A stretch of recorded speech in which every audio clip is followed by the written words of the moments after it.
Какво? Короната ми! Тя ми взе короната! Спри! Крадец! Тя ми откана короната! Спри!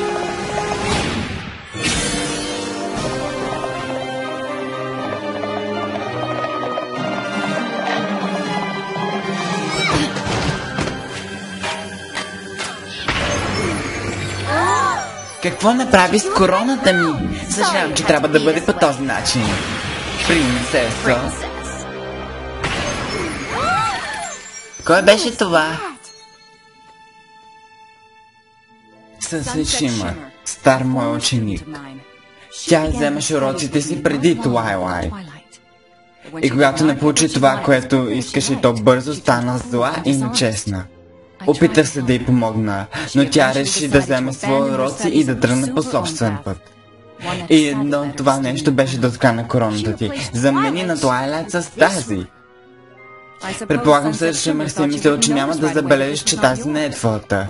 И когато го направиш, ще е твърде късно да тръгнеш след короната си елементът на хармонията. Но не разбирам. Къде отиде? Къде ми отнесе короната? Скоро ще знаеш повече за това място дори от мен. Това не е обикновено гледало. То е бягство към друг свят.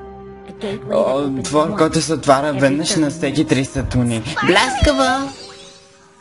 Винаги е пазено в тронната зама на Кантерлот, но когато принцеса Кейнът взе да се грижи за него, бе тук. Винаги се надява, че ще го използва някой ден, за да се върне в Екуестрия и да търси прошка. Но очевидно не това се случи. Туайлайт, трябва да използваш огледалото, за да отидеш в този друг свят и да си върнеш короната. Без нея и другите елементи на хармонията няма се... И Екуестрия остана без най-важната си сила.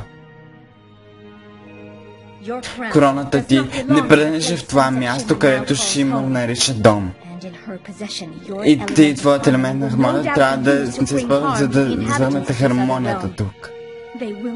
Нямат силата за дори да се съберат. Разбираш ли важността на твоята задача? Разбира се. Добре. И трябва да отидеш сега. Уау! Тя отива и ние отиваме с нея. Нали, момичета? О, толкова съм нервова дъшевена. Осъзнаваш, че това не е истинска дума, нали? Страхувам се, че не мога да ви пусна. Какво? Защо не? Да изправи всички вас може да разстрои баланса на този оттимтима свят. И създавайки невъзможно на Туайлайт да се върне короната от същия Шимър. Това е нещо, което принцеса трябва да направи сама.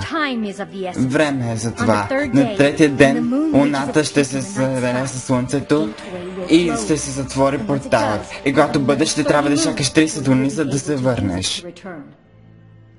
Всичко добре ще се справиш, ще се върнеш преди да знаеш.